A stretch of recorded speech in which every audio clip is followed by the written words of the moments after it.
in which the law, the Torah is written, and they tied it on their head. And they say they are the scholars of the law. That is what Jesus is referring to Matthew 23:5. They broadened their phylactery. So a big scholar means he may have a big box. Sorry, I am not criticizing it. I am really afraid to speak all these things. But to understand the meaning, otherwise we will never understand that. 23, Matthew 23:5. All their works are performed to be seen. Seen. They widen their phylacteries and lengthen their tassels. Tassels is something like the stole what the priests are wearing, which is put inside their overdress inside. This is put inside and the thread of that will be hanging outside. When you go to Holy Land, you see that.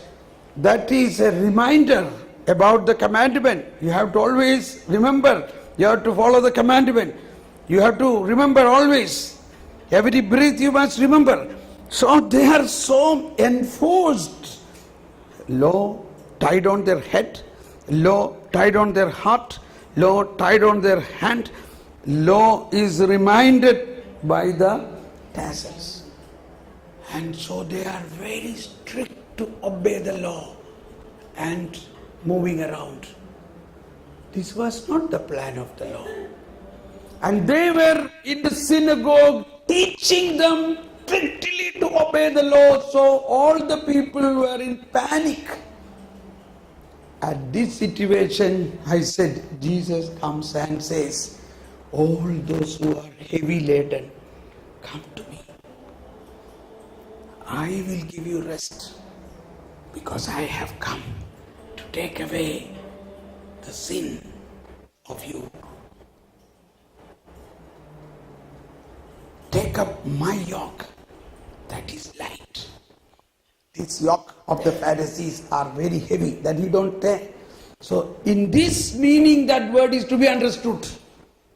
Not that a man who is working day and night in the quarry, oh, I am heavy laden, from Matthew 11:28 is applied to me. It is a heavy laden because the heaviness is because of this teaching. Because they don't understand, because of the time factor. Because this heaviness will be there as long as they look onto the law of Moses. This heaviness will be released when they look into Isaiah prophecy. Comfort, comfort! Oh Zion, here comes your Savior. Why they did not look that? Why they did not preach that? And that comforter is coming. That is Jesus. I will comfort you. I will take your burden upon me. Do you get a new meaning to that? Matthew 11:28? That is the real meaning. That is why I say, when all this scripture passage which has such a wonderful spiritual meaning, if you interpret for the worldly stuff, you are lost. You don't ever understand the revelations.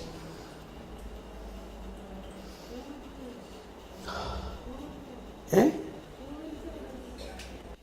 You have to focus to Holy Spirit. He is our comforter, helper. Okay.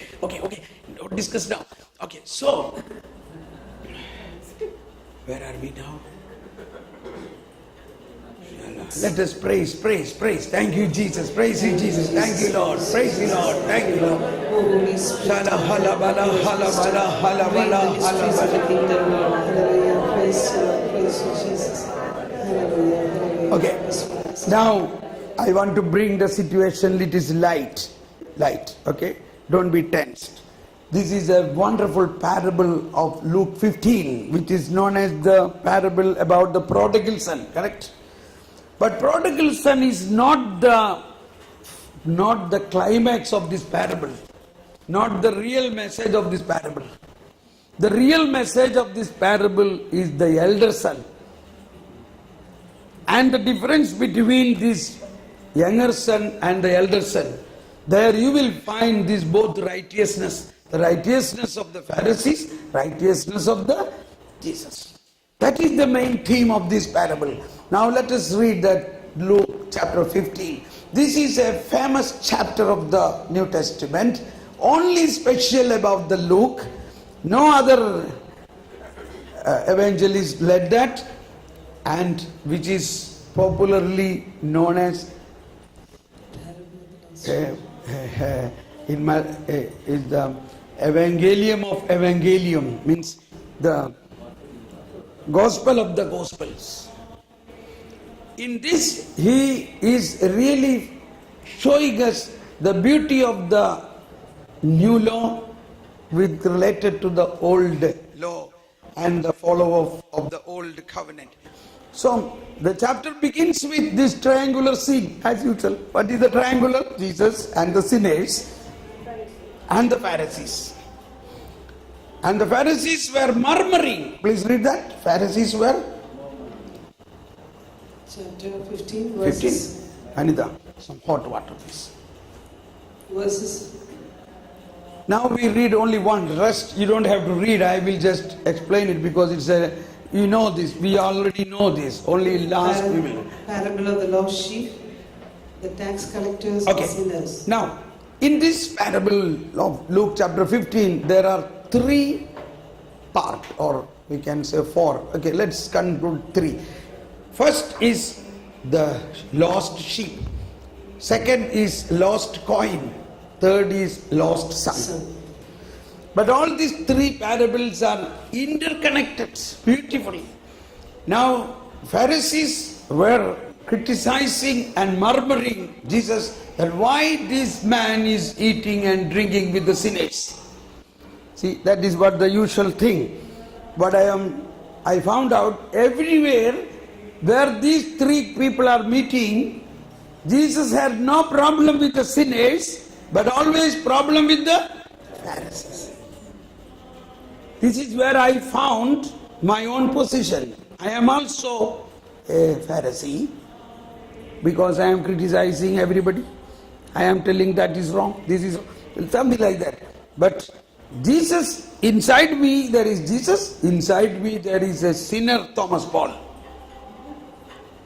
See, what is that Pope answer was, who is that Georg Bergoglio? He is a great sinner. Have you ever heard a Holy Father, Pope saying like this? Even often he says about this. So, but that is to understand the beauty of Jesus' love for the sinner. Wait a minute. Now, so the Pharisees are criticizing Jesus. Now Jesus told this parable to the Pharisees. That's the point. He told them a parable. It is not simply said to anybody. He told specifically to the Pharisees. That you can see in the first few words. So these people are, some of them are very rich. They have so many sheep. 100 sheep means it's not a small thing, 100 sheep is a good property. A man had 100 sheep and he lost one. Who among you will not search for that lost one till you find that? So this is about the Pharisees. That is their normal way. Leaving the 99 in the desert.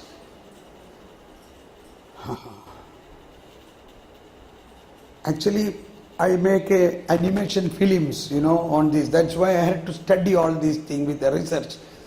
So, because when I make the film, when we draw it, we have to, each of these words has to be explained in a much different way. We have to show the sheep is going away. We have to show the man is running behind that. Therefore, I have to do a lot of work on it. And he said, then concluding that parable, he said, in the same, when he found out, so I have drawn it in such a way that this sheep went and finally fallen into a ditch and crying there. Finally the shepherd or the man searching came, and then he saw this sheep is very much tired and not able to get up. So what he did, he took this sheep, put on the shoulder like this.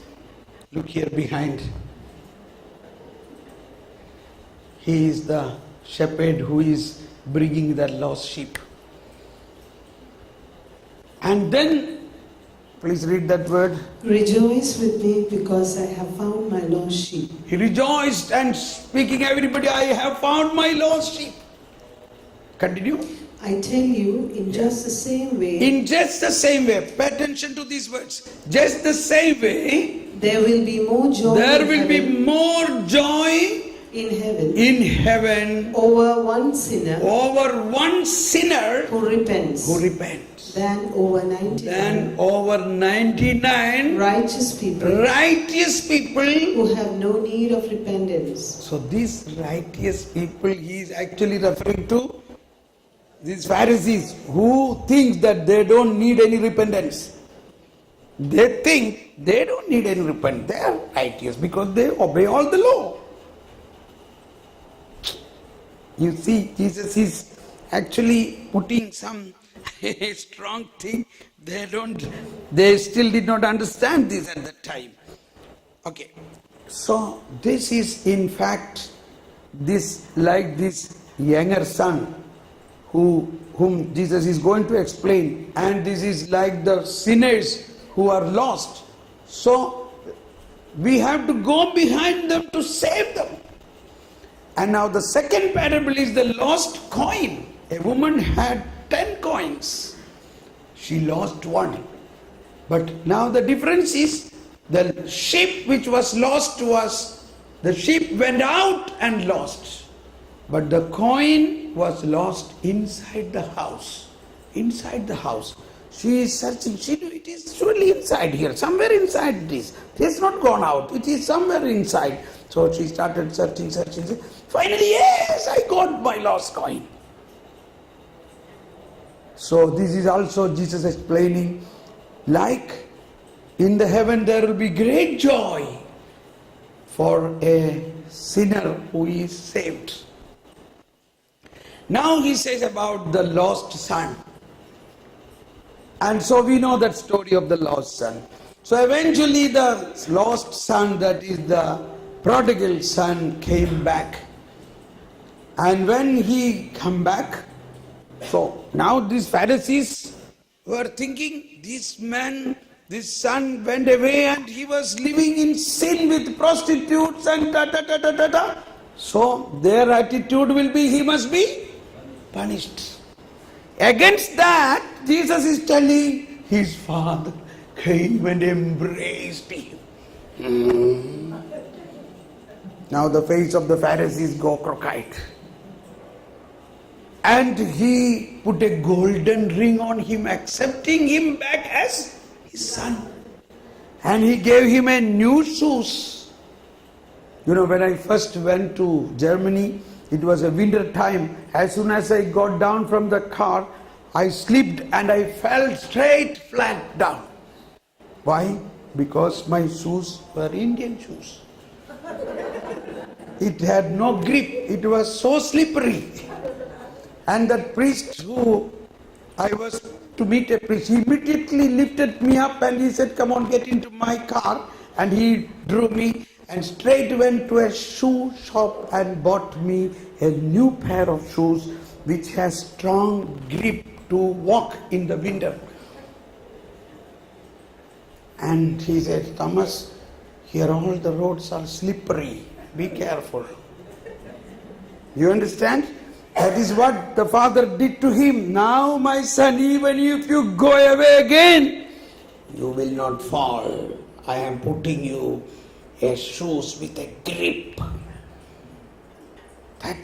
So these three things are phenomena of the righteousness of God. That you receive complete forgiveness. full of love and compassion. In fact, he wanted to say, this sin I did, but it was not possible. By the time the father hugged him, he was suffocated in his hug. Yes or no? And that is the righteousness of God. And the father of this son was so happy, and he said to the servants, cut a big calf. That is a red meat feast. Feast with the meat is when do we eat meat? In a celebration, a feast. So it is specific that let us have meat today because my son has come back. Let us enjoy. And by enjoying, singing, dancing, everything started. And by evening came the elder son from the field after the hard labor. He heard from far away, what is happening in my house? I am the elder son of this house. Without my knowledge, there is big singing, dancing, and a big feast. And the servant said, hey, don't you know? Your brother has come back. And all of us are happy. Your father is so happy. So he declared a great feast. Why he has come back? He was settled with all his share and gone away. Now why he came back? He had no joy. He became angry. He became angry. And he refused to enter He the house. refused to enter the house. And then the father came to invite him, to console him. And he said to the father, I was all these years serving you. All commandments I obeyed. Here comes. Can you read that please? Look, all these years I served you. Served you. Like a And not servant. once did I disobey your orders. See. Yet you never gave me even a young goat to feast with my friends. This is the life of a Pharisee. He is in the house. He is the coin which was lost In the house. inside the house. He was inside the house with the father. But you see what is his mind? I was working like a servant all these years. He never realized he is the son.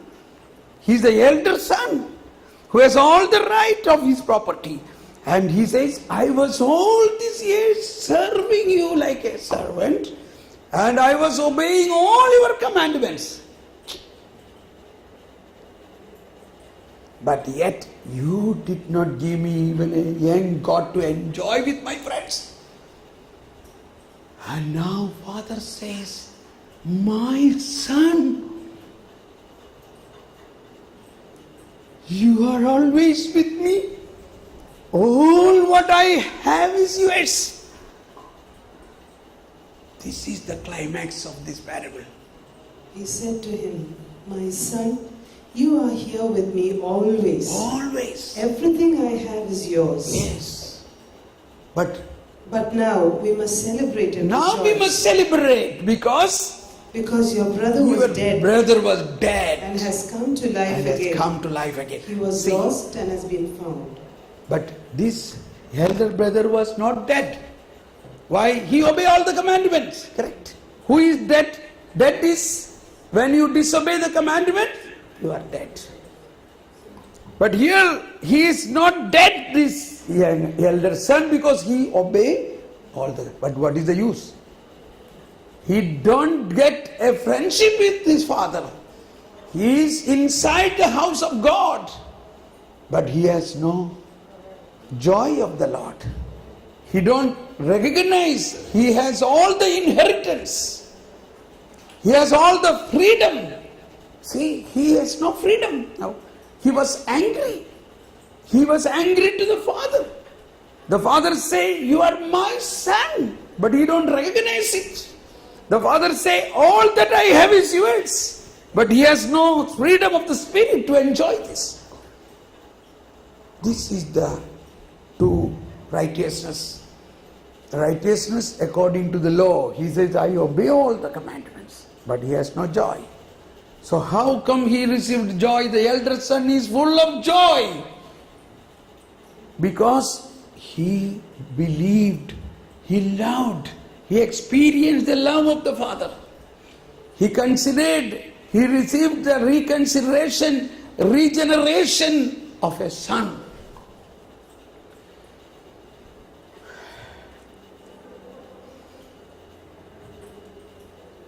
This is the good news. So when the Pharisees were speaking all this old law and insisting others to obey strictly the law, Jesus comes and say, I have come that you may have life in abundance. I take away your burden. Then they began to murmur, this is a good news. We don't have to be burdened with the old covenant.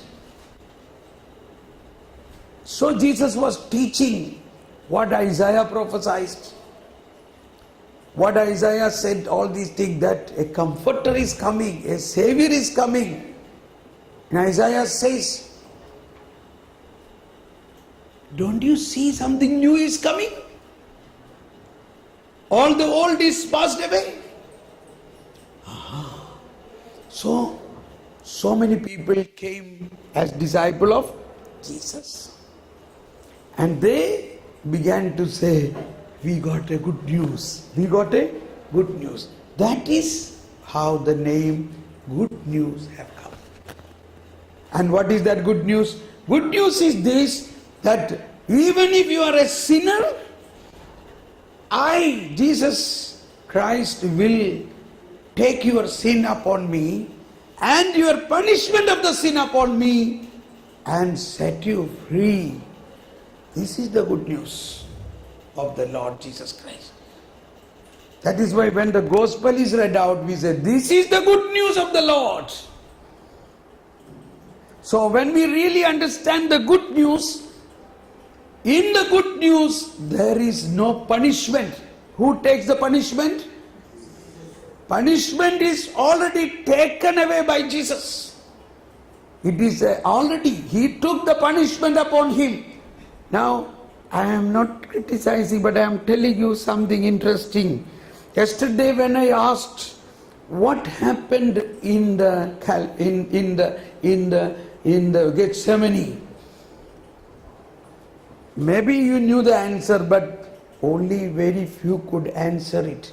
And I tell you, you ask this in your parish church or any prayer group, I have experienced no one answered in many places that it was the sin of the mankind Jesus took there. That is what is today. We are not experiencing this good news. We think Jesus has come. Yes, that is one thing. We in the Eucharist we perfectly pray all these things. But other side we say, see, you have to obey all the commandments, okay? If you don't obey, the Lord will punish you. Is it the good news? This is opposite to the good news. So when you are forcing our children and ourselves to believe this, it is so painful, the words of St. Paul. But we have to read it for the sake of understanding. It is painful. He says you cut off from Christ. He says in terms of Jews, but we are baptized. We cannot be cut off from Jesus. I said you cut off from Jews or Jesus? You cut off from Jesus. When you very strictly feel that I have to obey the commandment, then only I will be justified, then you are in another way declaring you have nothing to do with Christ. Because you take upon yourself the responsibility of salvation. Galatians. So the letter of Galatians is so interesting. Take Galatians chapter 5. Meanwhile, just an overview of letter of Galatians. The church of Galatians or Galatia was animated by St. Paul originally with all this brand new teaching of St. Paul. And everybody was in the freedom of the Spirit enjoying. In between, when St. Paul went away, some Jewish Christians came and said, no, what he says is wrong. You all have to be circumcised. You have to follow also the Jewish law. You have to go through the circumcision. And that is why St. Paul says, the gospel which I proclaim to you is the true gospel. If somebody else, even I come and say something different than, or even an angel come and say something different than, you should not believe. You got my point? That is the contest. Because as St. Paul, he himself was a Pharisee, a Hebrew, he a circumcised person, he was obeying all the law. But when Jesus touched him, his eyes opened. He received the revelation about what means this new law. And then with all that genius knowledge, he proved, he experienced in his own life. That is why I was a first sinner, but I received the overflowing of the grace and merciful love of God. I was the foremost of the sinners, but now I can say, when I believed in Jesus, I become completely free from all the sins. You understand? So that is the good news. Please read Galatians chapter 5, maybe 4 onwards. You are separated from Christ. Oh, before that, From 3. Once again I declare to every man who has himself circumcised that he is bound to observe the entire law. Yeah. If you are circumcised, you are bound to observe the entire law. Because you are a Jew now. You are separated from Christ, you who are trying to be justified by law. Yeah. You are separated from Christ if you try to justify yourself by law. You have fallen from grace. You have fallen from grace. For through the Spirit, Everybody. For through the Spirit, through the Spirit, by faith, we await the hope of righteousness. We, those who believe in Jesus, we await the hope of righteousness. Hope of righteousness. For in Christ Jesus, neither circumcision nor uncircumcision counts for anything, but only faith working through love. Okay, so what St. Paul says, we are different than Jews. Nothing can separate us from Christ. But even while we are in Christ through baptism, confirmation and the Eucharist, we are actually cut off from the law. And then what is our law? Our law is the new law, life in the Holy Spirit. That is what he says. We hope through the Holy Spirit, through the grace we will be saved. Please read that sentence again. Holy Spirit, that mention about Holy Spirit. 5. For through the Spirit, through His Spirit, by faith, we await the hope of righteousness. We await the hope of righteousness. Maybe we have not yet fully experienced it, but we are 100% sure. Like the night watchman wait for the morning. The night watchman is in the night. Can he change the night? That is like the night of sin. A sinner, can he change his sin? He cannot. But he can hope, my Redeemer is coming. There will be a morning. The night watchman cannot change the night, but he has full hope. After so many hours, the night will go away and the dawn is coming.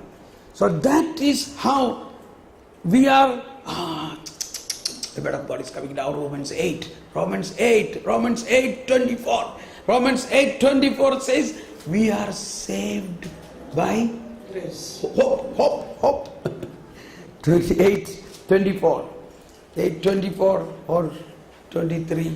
It should be, read from 23. Romans 8:23 onwards. And not only that, but we ourselves who have the first fruits of the Spirit, we also groan within ourselves as we wait for adoption, the redemption of our bodies. For in hope we were saved. Yeah.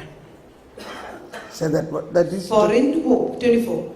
For, 8:24. yes. For in hope. Everybody louder. For in hope. In hope We were saved. we were saved. Now, In hope. So hope is hope.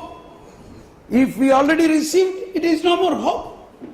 So it is a hope that through this redemption through Jesus Christ, we are saved. It is our hope. But the experience of that is as you experience it, then you will never be able to do the sin. See, like the Pharisees who came to kill this woman caught in adultery, but they could not do it.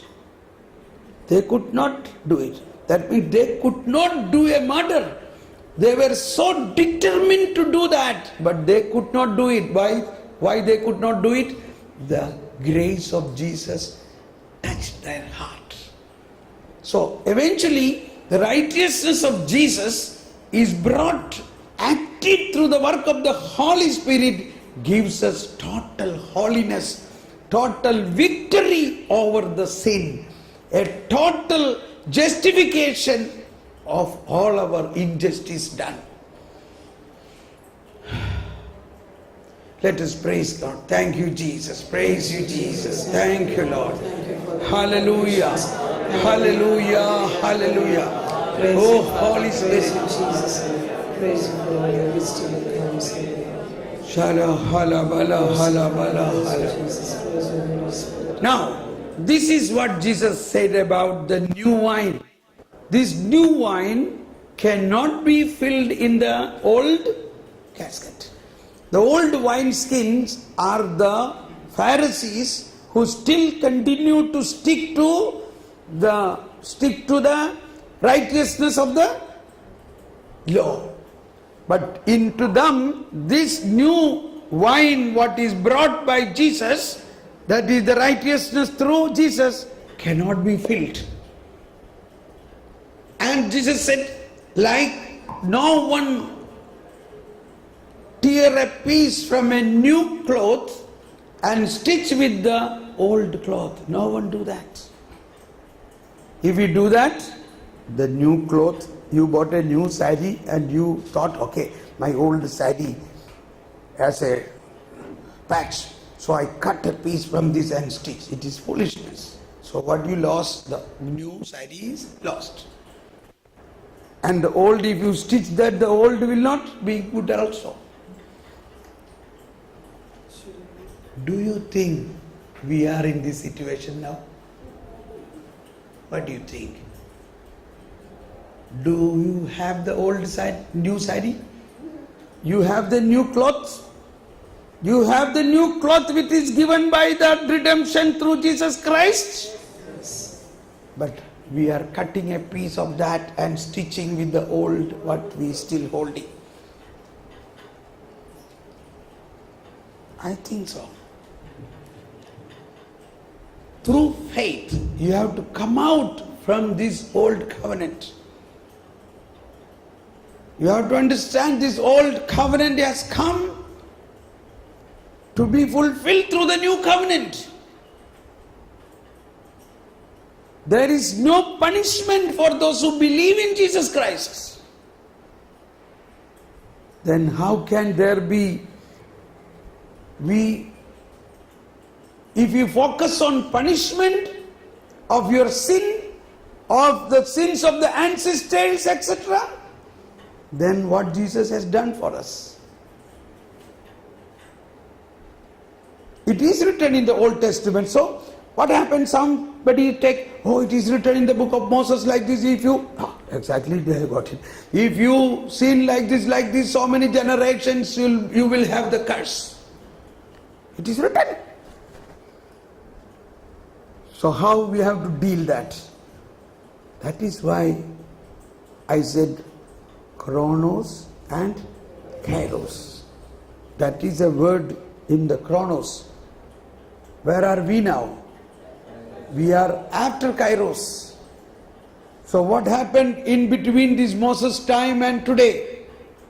Jesus came and he took the sin and the curses of the sin, so that I always stand here thinking there is a cross, okay? No problem. So the cross was the sign of curse. Okay? He took that curse upon him and changed that curse into blessing. So when I believe in Jesus Christ, I am no more under this old law. I am already in the new law because of my faith in Jesus Christ. All what was written through prophets, through Moses, has ended with John the Baptist, means it is ended with Jesus Christ. And Jesus has brought a new covenant. And when you believe in this new covenant, you believe in your baptism. So many people telephone me, see, I had this problem in the house, then now somebody say, sorry to say, a counselor said that it is because of the ancestral sins and curses what is brought upon. What to do, brother? I said, are you a Christian? I said, yes. Are you baptized? Yes. What happened in your baptism? What have you received in your baptism?